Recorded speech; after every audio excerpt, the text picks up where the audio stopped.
What if I told you that the person sitting next to you on the bus, your friendly neighbor, or even someone in your own family could be hiding one of the darkest secrets imaginable? Serial killers don't wear signs. They don't always look like the monsters we see in movies. In fact, many of them are experts at blending in, at appearing completely normal while harboring thoughts that would horrify the rest of us. Today, we're diving deep into one of the most disturbing questions in criminal psychology. How do serial killers actually think? Welcome back to the channel. If you're new here, this is where we explore the darkest corners of human psychology. And today's topic might be the darkest yet. We're going to break down the psychological patterns, the warning signs, and the chilling reality of how someone becomes capable of taking multiple lives without remorse. But here's what makes this truly unsettling. Understanding how they think might be the key to stopping them before they strike again. So let's get into it. To understand how serial killers think, we need to start where it all begins, in their minds, long before they ever commit their first crime. And it starts with fantasy. Now, we all have fantasies. Daydreaming is completely normal. But for serial killers, fantasy takes on a completely different role.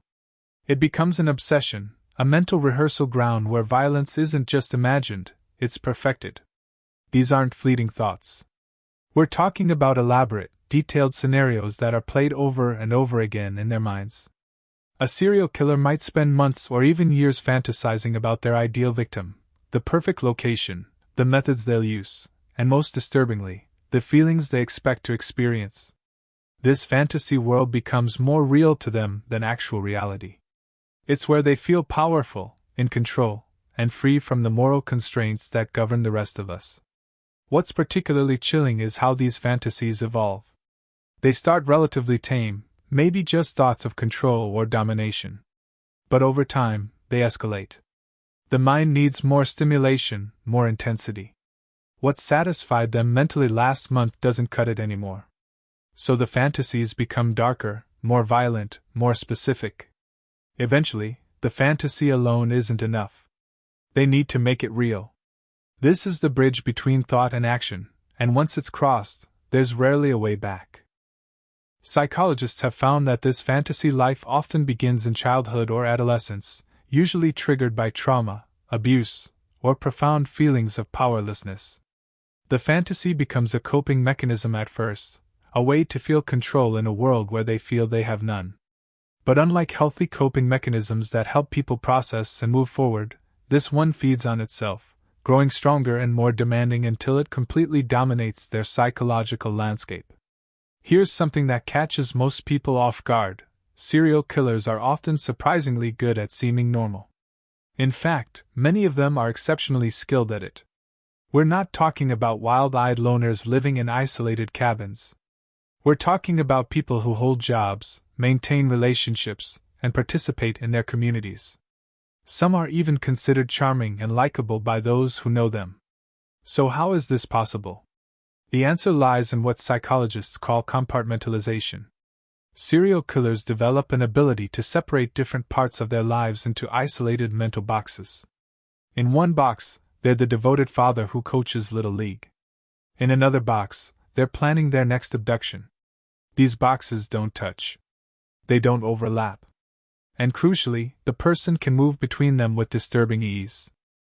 This isn't the same as dissociation, where someone loses time or isn't aware of their actions. Serial killers are fully conscious and intentional. They know exactly what they're doing. The compartmentalization is a deliberate strategy, a psychological tool they use to function in society while pursuing their dark urges. It's acting, but at the highest level, because they've convinced themselves that both versions are real. Many serial killers also develop what's known as a superficial charm. They learn to read people, to understand what others want to see and hear, and then they mirror it back. It's manipulation, pure and simple, but it's manipulation that's been refined to an art form. They study human behavior not out of empathy, but as predators study prey. They learn the signals, the cues, the words that make people trust them. And once they have that trust, they have power.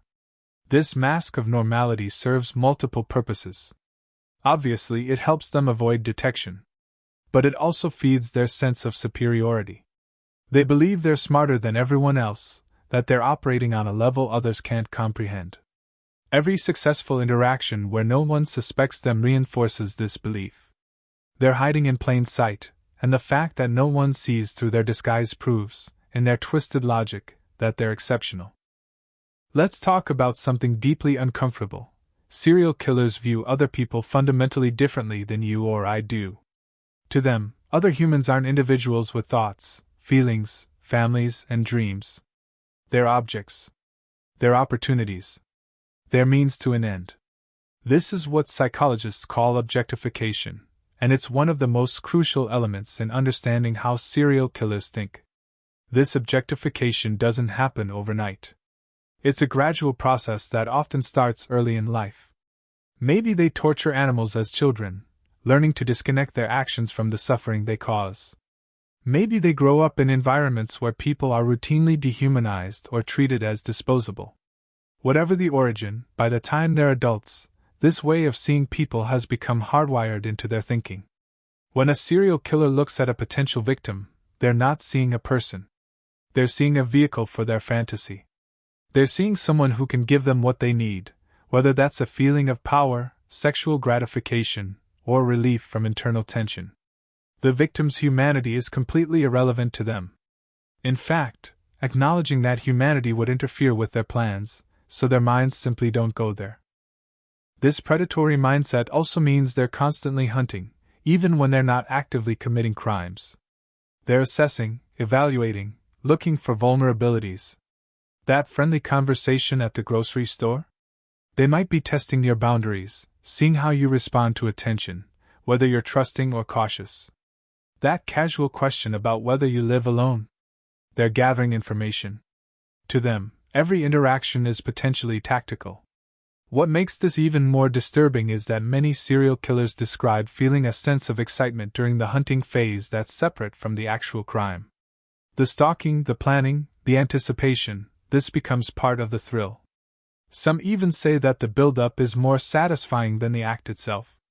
They're not just killing, they're engaging in an entire process that gives them pleasure at multiple stages.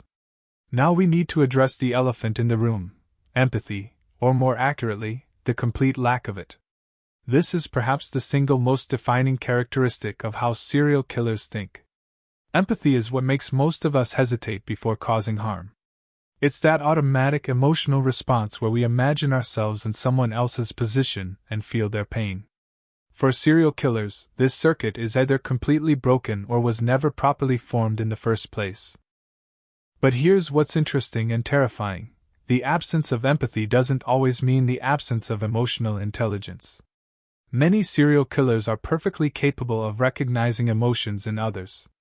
They can tell when someone is scared, happy, or trusting. They understand emotions cognitively, they just don't feel them the way we do. It's like they're watching a movie where they can see the actors crying, but they themselves feel nothing.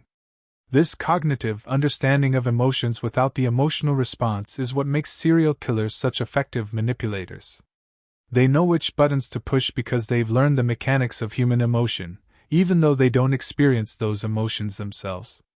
They can fake concern, mirror your expressions, say all the right things, but it's all calculation. There's nothing genuine behind it. Research into the brains of serial killers has shown some fascinating and disturbing patterns. Brain imaging studies have revealed that many violent criminals have reduced activity in regions associated with empathy and moral reasoning. The amygdala, which processes emotions, and the prefrontal cortex, which handles impulse control and moral judgment, often show abnormalities. But here's the thing: we can't say whether these differences are the cause or the result of their behavior. Did they become serial killers because their brains work differently, or did years of violent fantasy and behavior reshape their brains? It's likely a combination of both.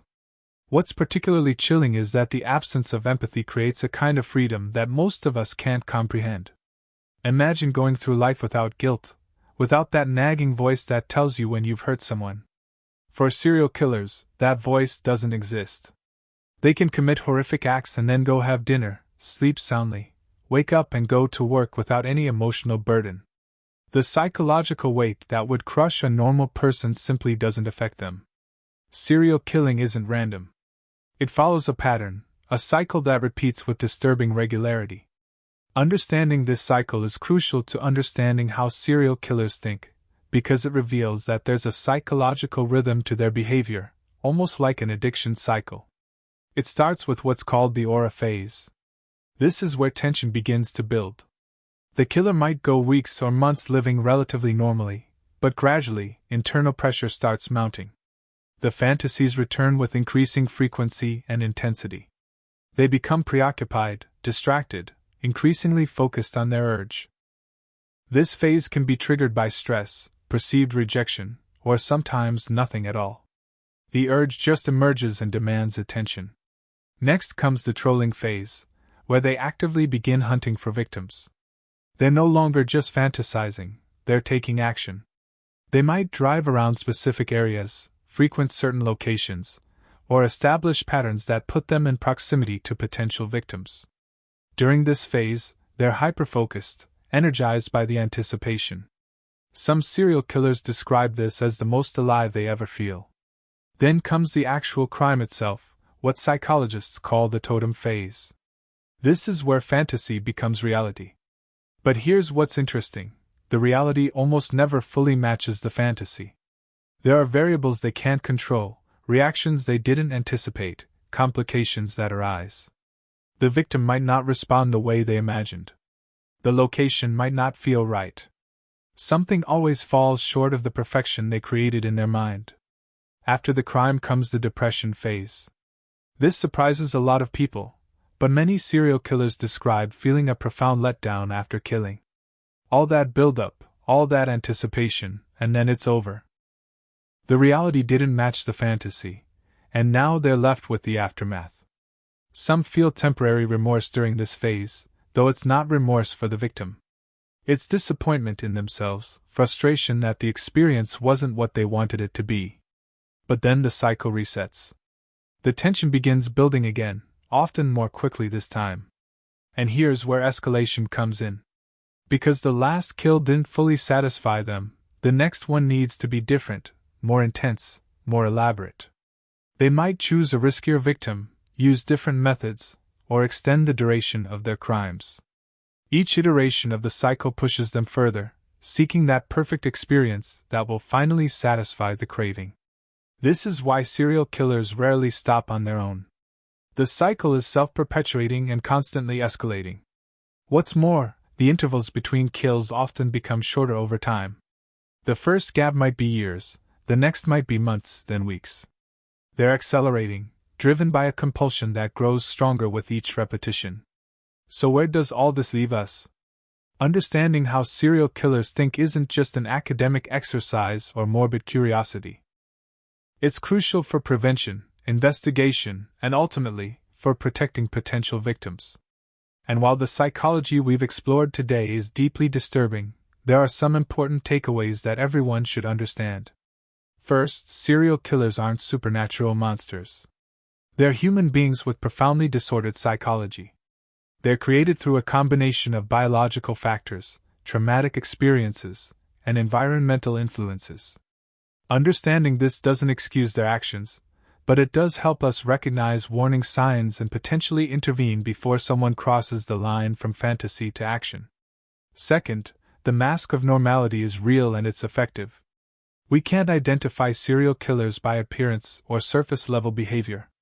This is why trusting your instincts is so important. If something feels off about someone, if they seem too charming, too interested, too perfectly calibrated to what you want to hear, pay attention to that feeling. Your subconscious might be picking up on inconsistencies that your conscious mind hasn't fully processed yet. Third, the role of fantasy in serial killing cannot be overstated. It's the foundation, the training ground, the fuel that eventually leads to action. This is why early intervention with young people who show concerning patterns, animal cruelty, violent obsessions, lack of empathy, is so critical. Once the fantasy cycle is fully established and reinforced, breaking it becomes exponentially more difficult. The absence of empathy we discussed isn't just about serial killers, it's a feature of many forms of predatory behavior. Learning to recognize people who use others instrumentally, who view relationships as transactions rather than connections, can help protect you from various kinds of manipulation and harm, not just from serial killers but from toxic people in general. Finally, remember that serial killers are rare. Statistically, you're far more likely to be harmed by someone you know in a moment of passion than by a calculating predator. But understanding the patterns we've discussed today can make you more aware, more cautious in appropriate ways, and better equipped to recognize dangerous individuals if you ever encounter them. The human mind is capable of extraordinary things, both beautiful and terrible. Serial killers represent the darkest extreme of what can go wrong when empathy fails, when fantasy overtakes reality, and when the moral constraints that bind society together simply don't develop or break down entirely.